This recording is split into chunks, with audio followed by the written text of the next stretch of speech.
నమస్కారం. ఘంటారావానికి స్వాగతం. ముందుగా ప్రధాన అంశాలు. ఊరువాడ ఘనంగా 79వ స్వాతంత్ర్య వేడుకలు. ఎర్రకోటపై 12వసారి జాతీయ జెండా ఆవిష్కరించిన మోదీ.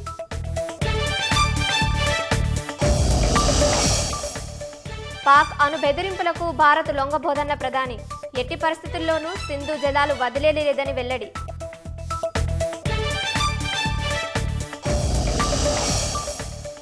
తెలంగాణకు గేట్వేగా ఫ్యూచర్ సిటీ నిలుస్తుందన్న రేవంత్ రెడ్డి. బీసీ రిజర్వేషన్ బిల్లును కేంద్రం తక్షణమే ఆమోదించాలని డిమాండ్.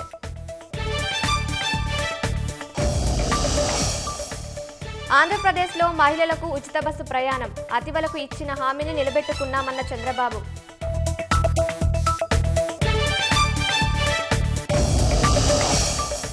రాష్ట్రానికి 3 రోజుల పాటు భారీ వర్ష సూచన.